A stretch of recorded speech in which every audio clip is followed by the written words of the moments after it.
And this is what he said. That 7th verse, he said, therefore I will look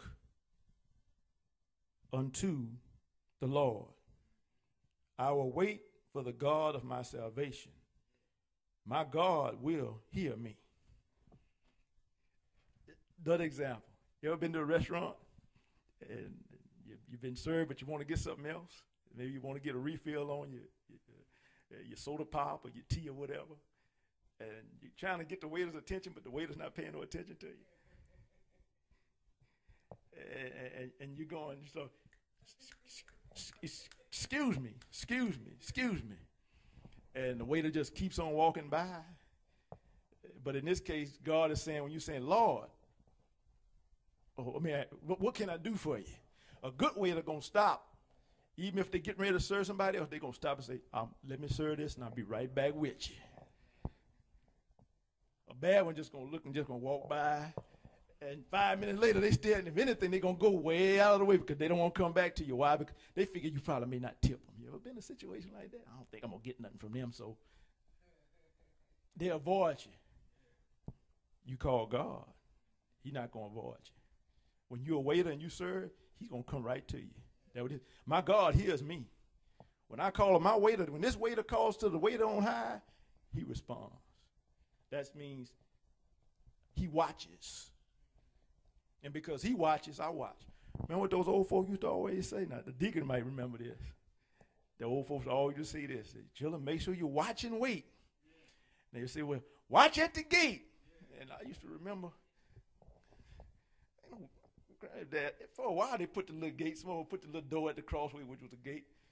But when the gate was gone, I used to say, watch at the gate. They don't have no gate at their house. They keep saying, watch at the gate. But they keep saying that. They were telling us, while we wait, while we serve, watch. That's what a waiter does. You ever notice what the waiters do in their stations? After they've served everybody, you'll see them standing there watching just like this. And they're looking to see who. And a lot of times, if you lift your head up, you don't even have to say anything. You lift your head and look. You need some help? They're ready to come to you. That's what God does. He said when we see all these things going on, the waiters don't have to worry about it. When we see earthquakes and that type of thing, he said, watch and look up. He said, your help coming. Your help coming.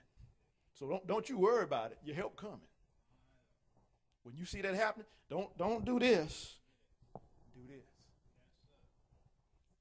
Waiters. And it's the same principle. We see it every day.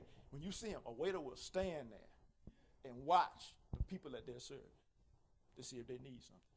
The good ones, a lot of time, you're not even finished drinking the tea. Glass still full. The ice is in it. It's about to run over. They bring you another one. And that's why David said, my cup runneth over. God giving you another one before it even runs out. See, he's not even going to wait for it to get low on you. So while you wait, work. Now we're going to go, that's John chapter 6.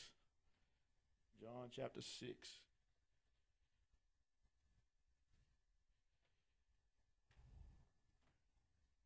John chapter 6. And verses 28 and 29.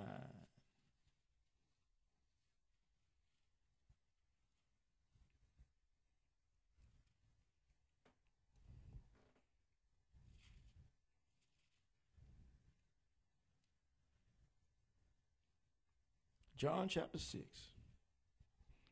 verse 28 and 29. And see, this just shows you something. Waiters working. You know that's what a waiter does. While they're waiting on you, they're working at the same time, right? You say, I'm waiting on, that's my job. While I wait, I work. And so that's what he's saying to us. That's what Jesus is saying to us. While you wait, you work. He gave me this example. Coming up, I always started with my mom and my sisters, and I know y'all seen this too, in the house. When mama cooking, and she's cooking more than one meal, she might have beans cooking, doing one everything. She got the meat cooking. When she's cooking the beans, do she just sit there and watch the pot? Or do she start doing something else? And when they were bringing it up, I remember because Medea did this with the sisters. What you waiting for? You got something else you can be doing. Go over here and start. while you're waiting on you're still watching the beans, but you're working on the meat or you're working on the pie. While you're waiting, you're working. Same thing with a waiter. While they're waiting, they're on a job. They're working. It might look like they don't do anything, but they're working. Sometimes, well, I don't think God doing anything. What did the song say? While you trying to figure it out, God already worked it out. God's working for you 24 hours a day, all the time. You may not see it, but he's working. So look what Jesus said here in verse 28 and 29. Where we at?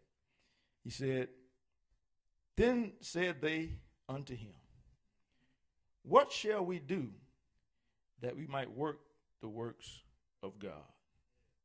And Jesus said unto them, this is the work of God, that you believe on him he has sent.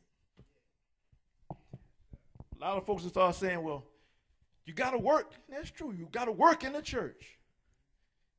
And it's something that the Lord has taught me a lot of times. I used to say this and things dealing at work. Sometimes some things are just busy work. There's work and then there's busy work. Busy work is you just doing something just to be busy. It's not really achieving anything. God says this. This is your work. Your work is to believe in me. Believe in my son. When you believe in my son Jesus, when everything that you do shows that you believe in Jesus, you working. So how do people say, well, how does God, why did he say he's going to tell the difference between the sheep and the goats? He said the sheep work. Goats ain't doing nothing. They acting like they're doing something, but they ain't doing nothing. You know, I say when somebody coming, and we used to do it just to make somebody look like we're doing something. And mom and dad, you're doing something you don't have no business doing, but then you switch to do something else. What you doing? Nothing. But you're trying to throw a smoke screen because nothing. What you doing? Nothing. And start rattling papers and doing all kind of stuff. That's busy work. The devil does busy work. It's just rattling. Jesus said, by believing in me, and he said, you doing the things that I did, you serve as I serve, you working. When you help your brother and sister, when you talk to your brother and sister, when you believe me, when you call on me, you working.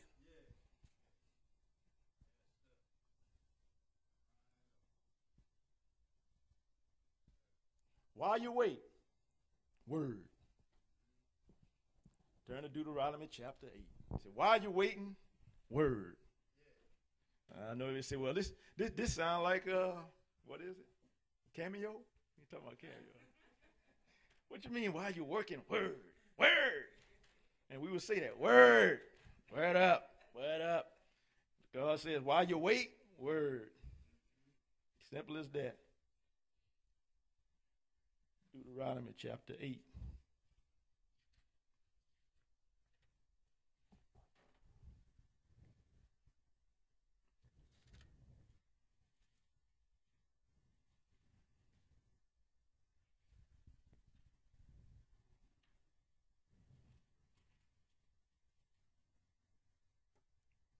And proof, the devil tried to throw Jesus off on this one. That's what he tried to throw him off on. He tried to get Jesus to do something else, to do some busy work. And that's just where Jesus brought that quote from. Remember when they said that Jesus was in the wilderness? He'd been there 40 days and they said he was hungry. And the devil went to him. And he's hungry now. Hey, if, you know how people would kind of dare you, if you're not, you tell they're getting ready to set you up. If you the son of God, command these stones be made bread. Now, he got him doing busy work. Now, why would we eat stone? Now, imagine him taking the stone and converting it into bread. That's just busy work. What did Jesus tell him? It is written, man should not live by bread alone, but by every word that proceeded out of the mouth of God. Know where Jesus got that from? What was Jesus doing? Jesus was in the wilderness waiting. Know what he was waiting for? He was waiting for the power and endurance of the Holy Ghost, and even the Spirit was on him, but he was waiting for God to work his work in him. And so Jesus got that from Deuteronomy 8:3. It says, and he humbled thee. This is what Moses was telling the people. and suffered thee to hunger, and fed thee with manna, which thou knewest not, neither did thy fathers know, that he might make thee know that man doth not live by bread alone, but by every word that proceeded out of the mouth of the Lord doth man live.